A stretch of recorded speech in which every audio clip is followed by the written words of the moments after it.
Good morning everyone. Welcome to Information Storage Network. In the previous video lecture we have stopped till here. Accessibility monitoring example we have seen about array port failure. So this is where we had stopped in the previous video.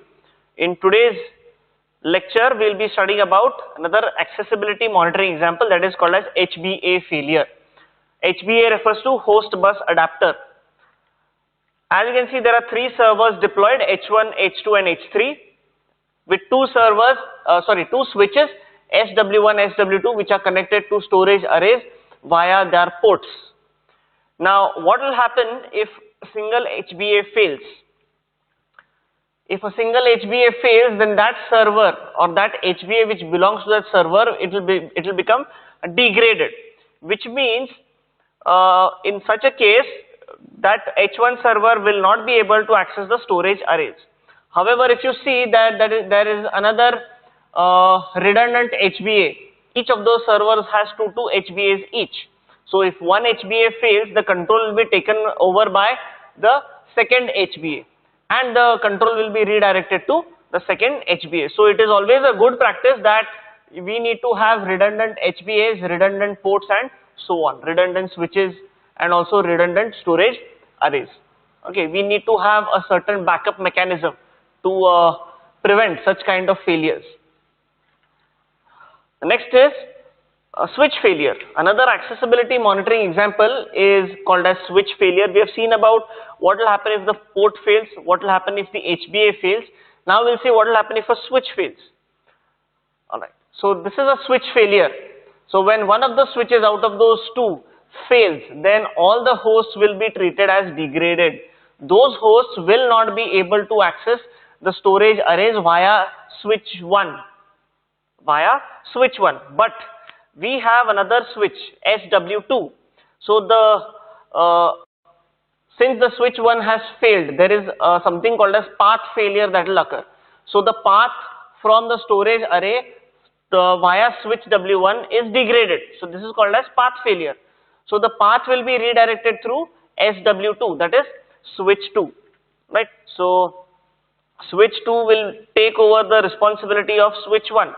Now before switch 1 failed, the input-output operations were going on very smoothly. Now the entire load is falling on switch 2. So there may be a certain delay in the input-output operations. Some performance degradation may happen. So this was about switch failure. So that was all about accessibility monitoring with respect to port failure, HBA failure and switch failure. Let's now discuss about capacity monitoring. First one example is storage array. So this example tells us or shows us the importance of monitoring the capacity of arrays. So as you can see, there are hosts or servers which are deployed. Each of those servers is allocated storage on the storage array. There is a storage array, two switches and hosts. Each of those hosts has been allocated a certain storage on the storage array. So when a new server is deployed in this configuration, like this, when a new server is deployed, alright, then the applications on this new servers have to be given access to the storage devices. Alright, so as the new server is deployed, that new server also has to be given access to the storage device which is present over here. So monitoring the available capacity is a very important task, because we need to check can this array provide the required storage to the new server. Alright, already storage has been provided to these previous 5 or 6 servers which are present. If we add another new server, we have to first check or monitor whether there is enough storage available for the new server that is being deployed. So this is what is called as capacity monitoring. So proactively we need to monitor all these things, because it helps us to identify the availability of an alternate fabric or an array. So if memory or storage is not available on this storage array, then to some storage array we can allocate that new server. Next is capacity monitoring. The next example in capacity monitoring, file system space. So we have two scenarios over here. The first scenario is where monitoring does not happen, and the second scenario is where file system monitoring is happening. Let's find out the difference. See here, the file system is getting full, one after the other. One after the other, the file system is getting full. Once the file system gets full, that server will no longer be able to access that file system, will no longer be able to dump files into that file system because it is already full and it is not monitored. Since it is not monitored, no alerts or notifications will be given to that server or to that host saying that the file system is full. On the contrary, monitor or file system monitoring happens. See here, first file system is full. When the second file system is 66% full, a warning message is generated.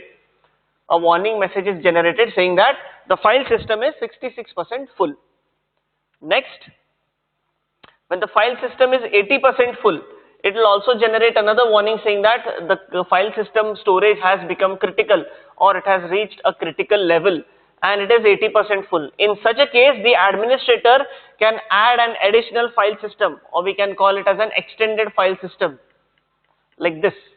An additional file system can be installed so that the host which is trying to access that file system can access the new file system instead of the old one which is 80% full or 66% full. Next is performance monitoring. So we have seen about accessibility monitoring, we have seen about capacity monitoring, and the next one is called as performance monitoring. So an example here is array port utilization. We need to monitor all the resources that are being utilized over here. So utilization has to happen in a very optimal manner. Properly, all of those have to be utilized. Otherwise, it will be wastage of resources. So that is why monitoring of array port utilization is an example which you have taken here. So there are 3 servers attached to through 2 switches and to 2 ports present in the storage array. So what does this array port utilization or monitoring this array port utilization help us? So this ensures that the new server, if we add a new server like this, it will ensure that the new server does not adversely affect the performance of other servers. See here, H1, H2 and H3 are already communicating, or they are already attached to the storage array with the help of 2 ports. If we add an additional H4 port, we need to ensure, or this monitoring ensures that the performance of these 3 servers is not hindered or it is not degraded when we add the new server H4. Alright. So this is a port utilization percentage. So H1, H2, H3 is indicated by the green color graph. The red color graph or that line, it indicates that a new server has been added and the port has been utilized to its maximum extent. The port has been utilized to its maximum extent. The next one is security monitoring. So we are done with accessibility, capacity and performance. So the next and the most, or you can say one of the most important, is security monitoring. So we need to secure our storage arrays as well as the entire IT infrastructure or storage infrastructure. So let's take this scenario where there are 2 work groups present, work group 1 and work group 2, indicated by WG1 and WG2. 2 switches present, SW1, SW2, and they are connected to storage arrays. They are connected to a storage array. Now a scenario is that WG1 cannot access the data of WG2 and vice versa. Alright, WG1 cannot access the data of WG2 and vice versa. Say for example, this WG1 is sending a replication command in this fashion and it is trying to replicate the data of work group 2, which is not allowed, In such a case, a warning message is sent saying that WG2 is being trying to access by WG1 and access is denied. Alright, so a warning mechanism has to be generated. So this warning mechanism is called as monitoring. Alright, it is used to prevent unauthorized access to any of these resources which are available in the storage infrastructure. Okay.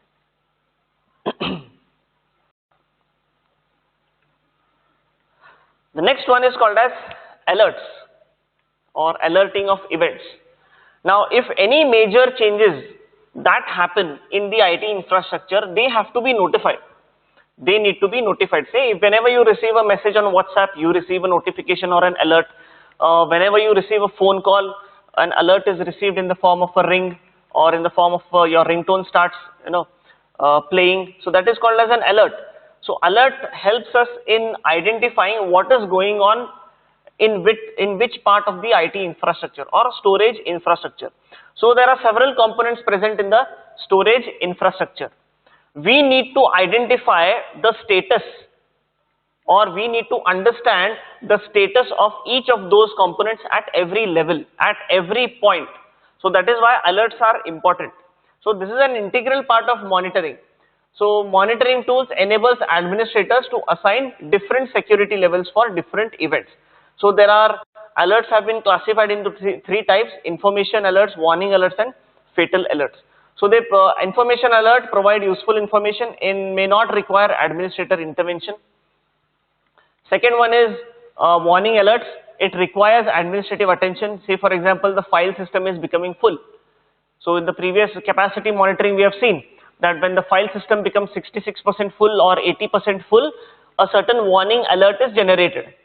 Alright, so this requires the administrator to take some corrective action against those warning messages or alerts that have been generated. Next one is fatal alert. So immediate administrative attention is required in such a case. The examples are if power failure happens, disk failure happens, if a switch fails, memory fails, if any of those ports are not working. So all these examples are for fatal alerts. Whenever a switch fails, an alert is generated saying that this switch is failing or this switch has completely failed and some corrective measure or action is required. So these are the types of alerts that are generated. So alerts are very much necessary. It helps the administrator to take certain corrective measures or actions for any events that occur in the storage infrastructure. So this is what we have studied in this fourth unit. Key concepts covered are the components that should be monitored, the parameters on which monitoring is done, and some examples we have seen, right?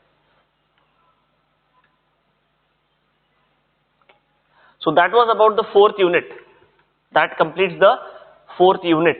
So the next unit, the fifth unit that we'll be starting is managing the storage infrastructure. So inside that, we have certain storage management activities. The next topic will be storage management activities. This is the fifth unit that we'll be starting now. So what are the different activities that we perform? Availability management, capacity management, performance management, security management, and reporting. So these activities are there under storage management. We'll be also seeing the storage infrastructure management challenges. What are the challenges that the administrator can come across for the storage infrastructure management? Alright, so we'll see them one by one. Okay. So this is your storage infrastructure. What do you see over here? What are the different components that you come across over in this particular layout? So in this particular layout, we see several different types of components. We have clients, we have the IP network, then we have a cluster of hosts and servers with applications running on it. Then we have the storage area network, which consists of 2 switches in this case. Then we have storage arrays, which is used to store data. Alright, so this is what we have in our infrastructure. So what are the activities that we perform? Availability, capacity, performance, security, and reporting. Very important task that is called as reporting. We'll see how reporting is done and what are the different types of reports that are generated or which can be generated in these types of activities. Okay, availability management. So we have already seen or discussed what is meant by availability monitoring. What is meant by availability and how it can be hampered, or what will happen if any of those components fail. So what is meant by availability management? So this is one of the most critical tasks in availability management, or this is the most critical task. Availability management is the most critical task. So we also need to establish a certain guideline to ensure availability of all those infrastructure components or storage infrastructure components. So what does this availability management involve? It involves all availability related issues. Like all these availability related issues are for components or services to ensure that all the service levels are met. So a key activity in availability management is to provision redundancy at all levels. So redundancy means what? Which includes components, data, or even sites. Say redundancy refers to, if you've seen in the previous example, if one HBA fails, the second one takes up. So this is what is called as redundancy. If one fails, the second one has to be ready. So you can have two or more HBAs in a critical situation. If you feel that your HBAs are going to fail, you can have two or more HBAs. Or you can say with respect to storage arrays, you can have two or more ports. With respect to the storage area network, you can have multiple switches instead of one switch.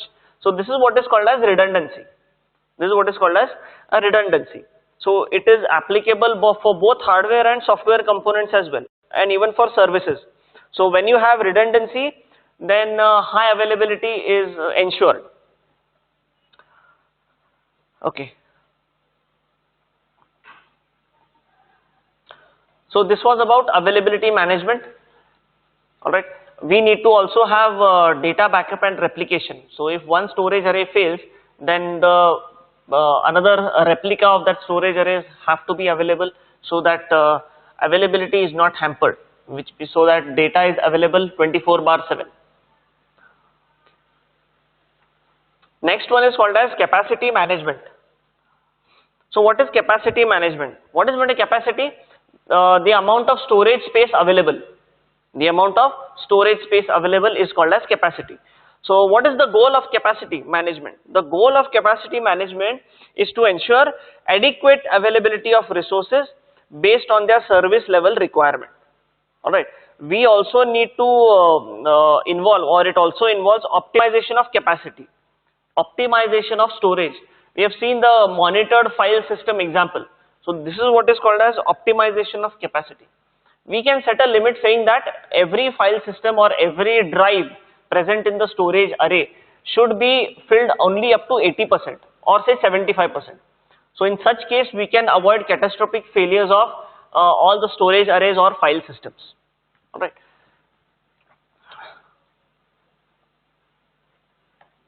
So this is capacity management. So the next one is called as performance management. Performance management ensures the optimal operational efficiency of all the components. So there are several different components. There are hosts, there are clients, there are switches, and there are storage arrays. So all these components have to perform optimally. There should not be any delay with respect to the input-output operation performing, with respect to the data traffic that is going on between the two components or two or more components.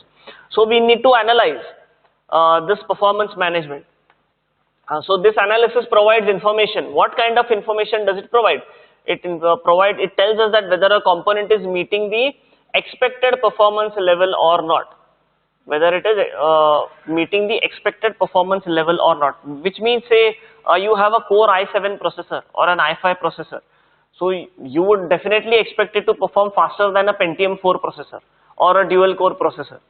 Alright, so this is exactly what it means. When you have a certain infrastructure of a certain standard, of a high standard, you would expect it to perform in that way. So performance management analysis is very critical. It helps us in identifying whether that device is performing accordingly or not. So every component has to be validated for adequate performance capabilities as defined by the service level. Say for example, to optimize expected performance levels, activities on the server such as the volume configuration, designing the database, application layout configuration of multiple HBAs and so on, they have to be fine-tuned. Every component has to be fine-tuned so that the performance is not hampered.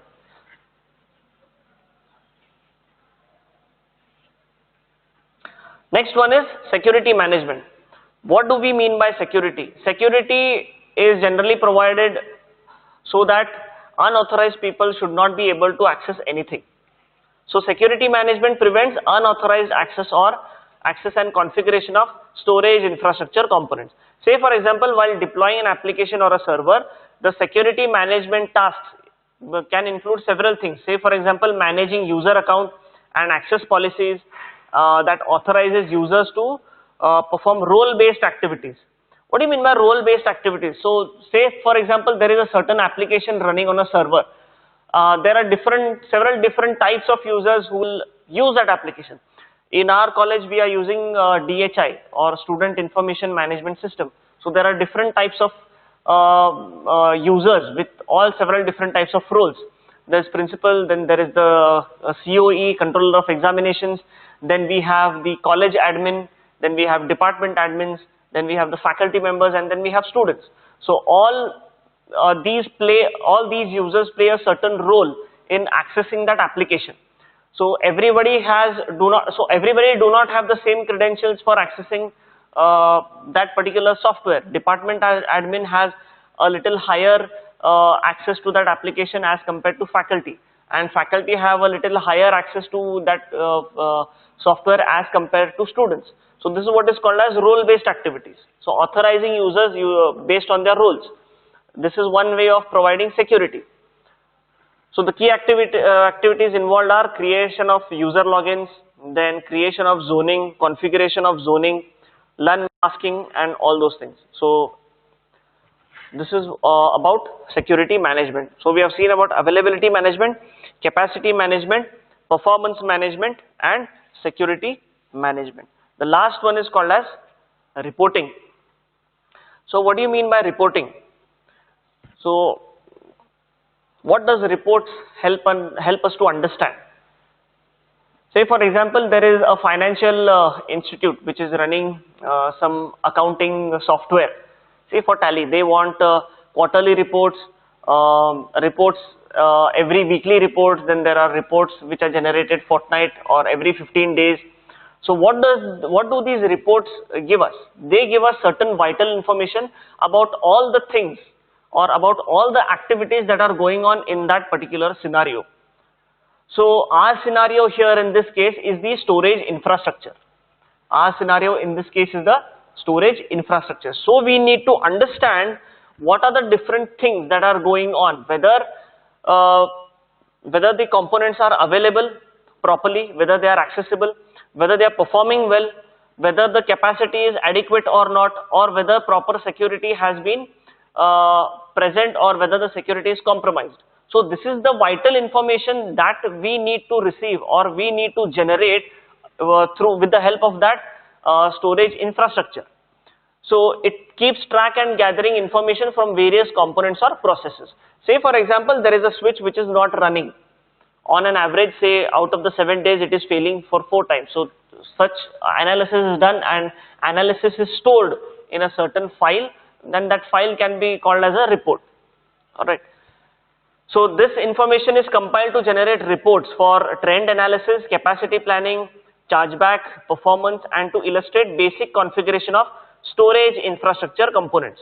So we also require information about capacity, availability, security, and performance management. We need to understand whether all the components present inside those IT infrastructure or that storage infrastructure are performing properly or not, whether they are functioning properly or not. Right? So this is helpful for running any kind of business. Okay, it is helpful for administrators to keep track of all the components present in the storage infrastructure. So this is an example, storage allocation to new host. Alright, so this is one example which is given.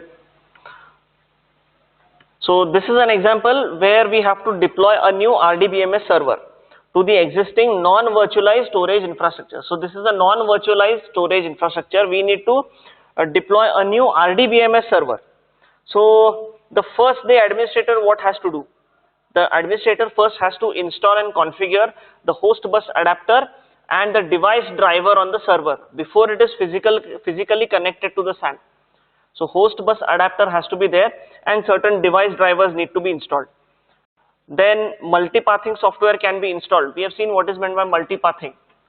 Now since there are multiple ways, if a path failure occurs, then the path has to be redirected through another way. So this is what is called as multipathing. So in order to do that, a software has to be installed on the server.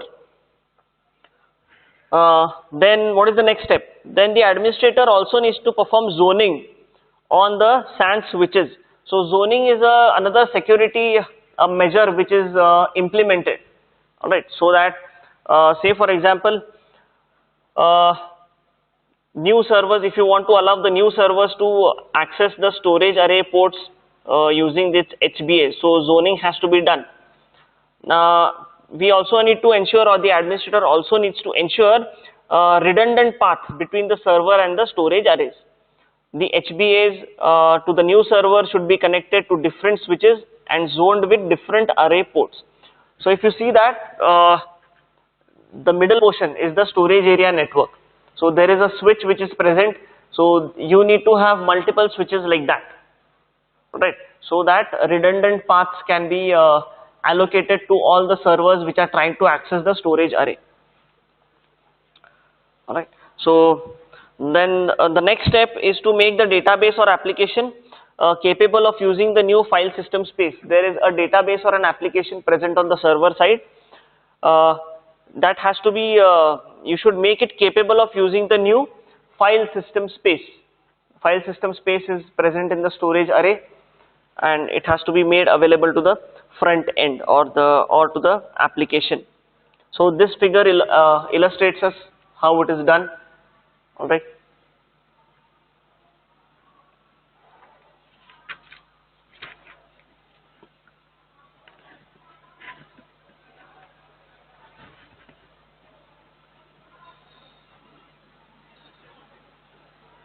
The next one is configuring the file system space. So this is just a flowchart representation or a pictorial representation of how these things happen. You can just simply go through it. So what actually happens over here? So file system space management. So we need to prevent a file system from running out of space. Every file system has a limited storage capacity. We need to ensure that it doesn't run out of space. All right. So administrator has to perform tasks to offload data. Offloading data is removing data from the existing file system. Now you need to understand what data has to be removed and what data should be kept. So this might include deleting unwanted files. If there are certain unwanted files which are there, they need to be deleted. Or you can also archive data that is not accessed for a long time. Say for example, now this is 2020. The data which was generated during 2015, probably you are not accessing it or not using it, then you need to archive it and store it. The data which is present, which was generated during 2000, that can be deleted. Okay. So this is what can be done. So alternative approach can be, if this offloading of data, if the administrator doesn't want to do, then alternative approach can be, the file system can be extended. You can add extra file systems to increase the size of the storage. Say for example, the file system storage is 1 terabyte, and deleting and archiving is not an option, which is an option which is not given to the administrator. Then the administrator can add one more hard drive of 1 terabytes or 2 terabytes depending upon the requirement. So all these steps are shown in this flow chart. You can just go through it. So this was about storage management activities, storage infrastructure management activities, right? Availability management, capacity management, performance management, security management, and reporting, right? So with respect to reporting, we have something called as a chargeback report. So this is a scenario where you have storage arrays, servers, and switches. So those storage arrays are trying to access the storage arrays using the 2 switches which are present. So 3 servers with 2 HBAs each connect to a storage array via 2 switches. So individual departmental applications run on each servers. So there are 2 servers or 3 servers. Say one server is for say finance department, the second is one for manufacturing department, and so on. All right. So individual department applications can run on each of these servers. So each of the department have their own applications, individual applications which can run on these servers.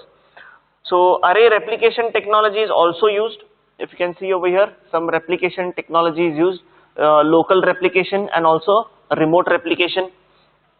Then a report documenting the exact amount of storage is used by each application is created using chargeback analysis. So this is how a chargeback report is generated.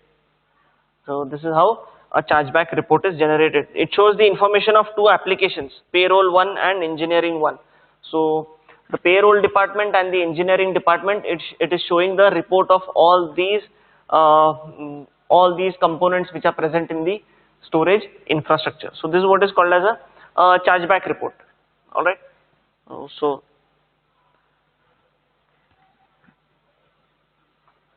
this is an example which is given with respect to chargeback reporting. Right.